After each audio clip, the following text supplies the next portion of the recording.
el 50% de los casos de la esclerosis placentaria hay inestabilidad hemodinámica materna, ¿listo? Y por eso, pues entonces yo un grado 2 no voy a continuar con el trabajo de parto, que lo opero.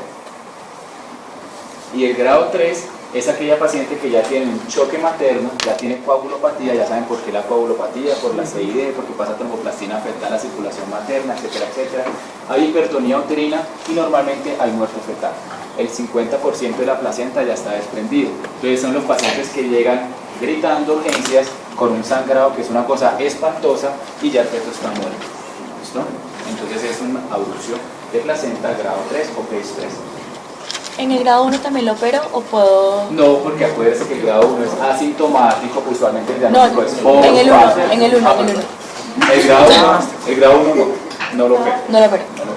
¿Listo? Porque el sangrado es muy leve, el desprendimiento, usualmente no hay algo de sufrimiento. Si ya llega a haber sufrimiento fetal, pues yo lo opero. Ya cuando yo mire la placenta, pues yo digo, es un desprendimiento. Esto es una cosa que es completamente... digamos que es como una distribución por los porcentajes, pero ustedes nunca van a ver que nosotros cuando hagamos una descripción de parto, nosotros ponemos abducción de placenta. Yo lo voy a colocar superficie desprendida del 30%, del 50%, del 40%, no, eso no lo usamos. Eso simplemente es algo como para, digamos, como para aprenderse la posible severidad que puede tener la enfermedad. Bueno, pero en términos en la clínica no lo vamos a utilizar, solamente que ustedes saben que si la señora llevó sangrando con 36 semanas y el feto está muerto y la placenta está en el sitio donde debe estar, ustedes dicen, uy, posiblemente era un grado 3, ¿sí? Una abducción grado 3. ¿Quién me va a preguntar por ahí? ¿El grado 0 son las pacientes que ya vienen programadas, digamos, para su parto? No, el grado 0 es una paciente independientemente que llegó programada o que llegó en trabajo de parto y se dio el parto.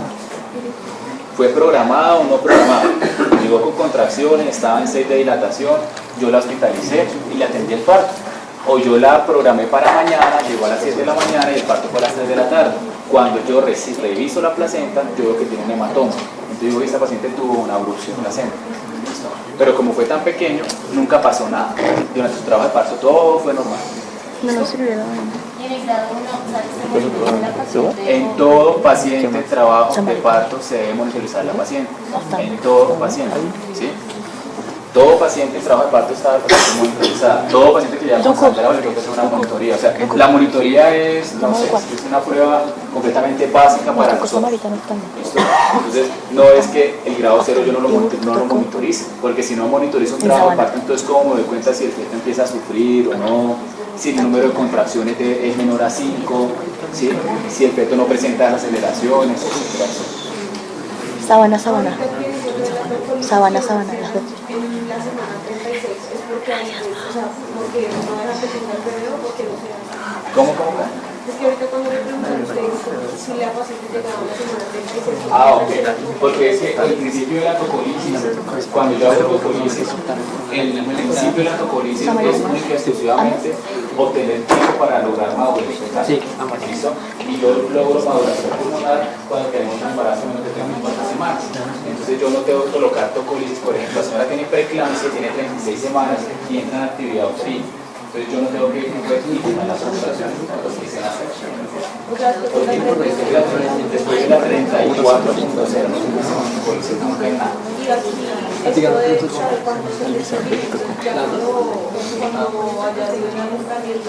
Samaritana, igual. Normalmente hay unas personas que se dedican a hacer ecografías que cuando miran la placenta pueden ver algo de hematoma retroplacentario o hematoma detrás. Entonces ellos saben que hay, digamos, como tal sangrado de una abducción de placenta. Entonces si la paciente está inestable, vamos y finalizamos el embarazo. Cuando saquemos la placenta y todo y miremos la placenta, se ve un coágulo negro como si hubiera una necrosis sobre la placenta y ya uno más o menos se puede hacer porcentaje. Pero esa clasificación realmente es algo clínico, ¿sí? ¿Por qué? Porque si la señora está con una muerte fetal y yo sangrando, yo digo es un grado 3, pero lo que yo necesito explicando ahorita. Normalmente cuando ustedes vean que hablamos de la descripción de un parto, una cesárea, nosotros escribimos abducción de placenta y yo no escribo que era un grado 1, un grado 2, un grado 3, un grado 1. Esto es una cosa que es como para que nosotros nos aprendamos la posibilidad clínica, cómo puede ir progresando y cómo se puede ir manifestando, pero nunca vamos a ver en clínica. Es que eso es un phase 4 que se llama un phase 3, no hay 3, 2. Yo tengo una pregunta. Y digamos, el sufrimiento fetal, entonces sería como frecuencia, digamos, cardíaca menos de 100. Sufrimiento fetal es cuando ustedes vean monitoría fetal, van a tener 4 cosas. La monitoría fetal se lee la línea de base, la variabilidad, las aceleraciones y las desaceleraciones. Cuando no se cumple la normalidad de esos 4 parámetros, es sufrimiento fetal. No se lo puedo decir ahorita, ustedes van a tener un taller de monitoría fetal. Y en hospitales van a aprender una monitoría fetal. Y esa monitoría fetal no es una prueba para bruxismo. No es una prueba para placenta previa, es una prueba para siempre, es una prueba para todo, ¿sí? Por eso en obstetricia tienen que ustedes tratar de ir integrando todo a la vez y no se pueden aprender las cosas por temas, ¿listo? Porque yo aquí no le puedo colocar, por ejemplo, bueno, no, así, dejémoslo acá.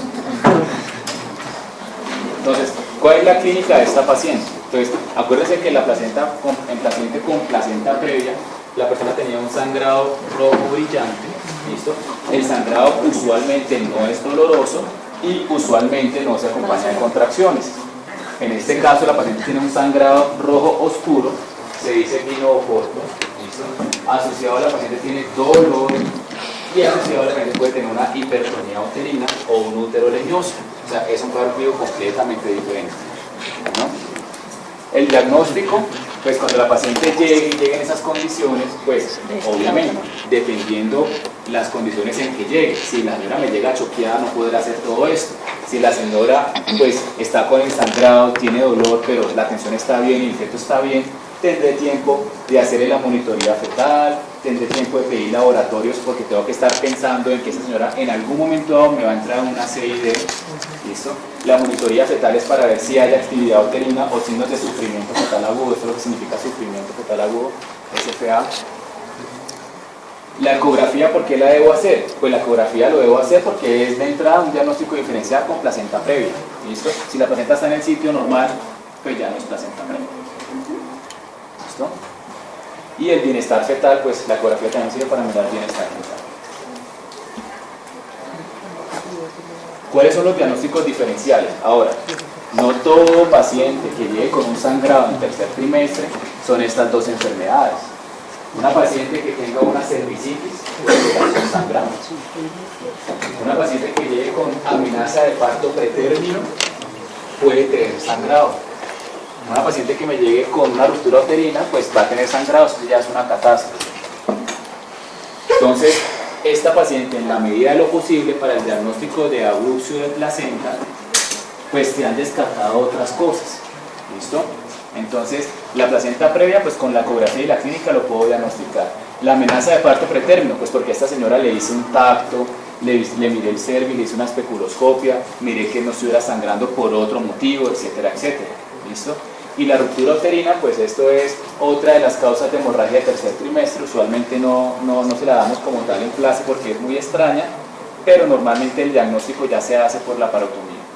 Doctor, no entiendo bien cómo se puede diferenciar de una amenaza de parto pretérmino. Porque la paciente con amenaza de parto pretérmino tiene contracciones, pero entonces son contracciones falsas, ¿listo? La principal causa de una amenaza de parto pretérmino no está sangrando la placenta y no se desprendió.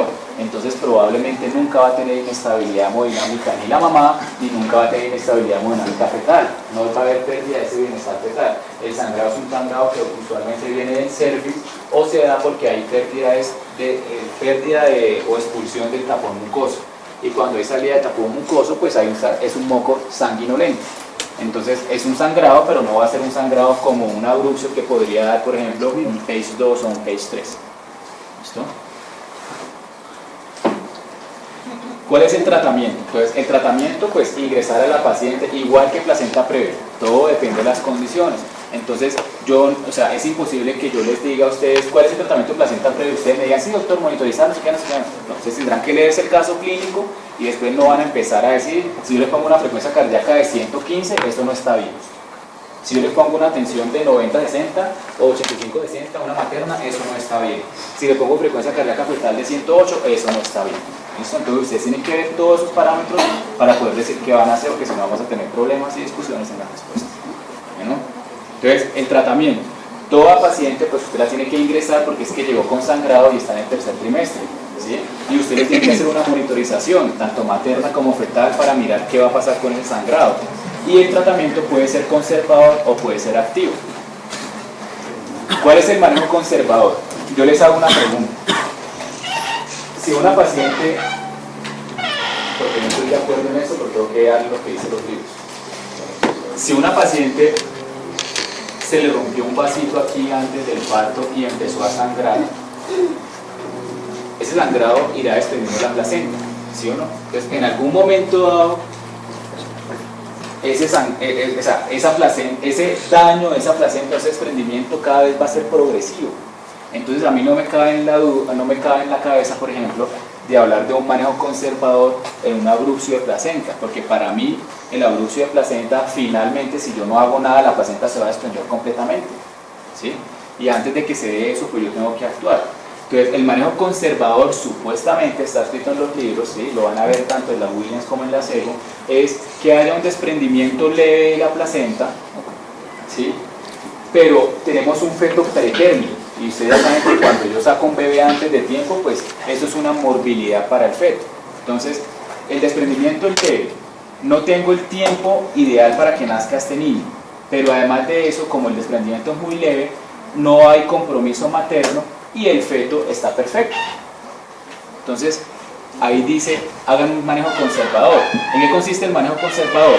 Pues la ingreso, la hospitalizo, reposo, signos vitales, los líquidos, le controlo si está la diuresis, usted sabe que la diuresis es un signo de choque, le hago una monitorización continua, o sea, no le puedo quitar el monitor a esta mujer embarazada porque es que ya llegó sangrando, en cualquier momento ese sangrado va a aumentar o esa superficie de la placenta desprendida va a aumentarse progresivamente. Entonces en cualquier momento el chino va a tener un sufrimiento, ¿sí? O va a tener una inestabilidad ya sea fetal o materna.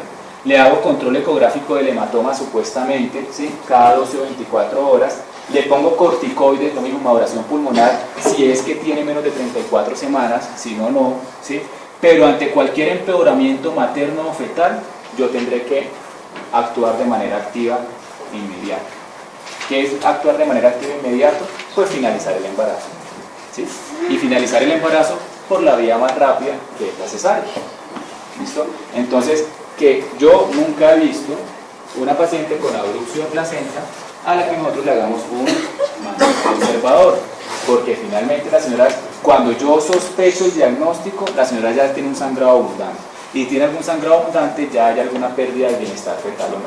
Por eso es que el grado 0 de PACE, el diagnóstico siempre es posparto, porque es que yo nunca me di cuenta. No es que yo dije, sí, se le desprendió el 9%, pero como es un grado 0 de PACE, esperemos el trabajo de parto, todo salió perfecto. No, eso nadie lo hace, ¿sí? Entonces por eso esta diapositiva a mí me genera como dudas, pero pues está escrito, pero esto está muy claro aquí al final. Ante cualquier empeoramiento de pérdida de bienestar materno o fetal, tendré que finalizar el embarazo. ¿Listo? Pero tú una pregunta. Ahora, si la señora me llega con 38 semanas de embarazo, es decir, un embarazo a término, y está sangrando y todo, pues no cumplo esto, simplemente finalizo el embarazo de una vez y ya. No tengo que colocarle corticoide, no tengo que hacer nada de esas cosas, ¿no? Porque ya está a término el embarazo. Señora. No, ya. ¿Cuál es el tratamiento activo? Entonces, el tratamiento activo es finalizar el embarazo. Uno lo finaliza cuando la gestación está a término, obvio. O sea, si ya está al término, ¿para qué yo tengo que tratar de aguantar más ese embarazo? ¿Sí? Segundo, si el desprendimiento es moderado o severo, ya saben, grado 2, grado 3, grado 1, ya tiene alguna pérdida de bienestar fetal, entonces tendré que finalizar el embarazo. Uno debe intentar parto vaginal. ¿Cuándo intenta uno el parto vaginal? Cuando no hay compromiso vital para la madre y la monitoría fetal esté satisfactoria, o sea, cuando nunca sospeché que había abrupcio. ¿Sí o no?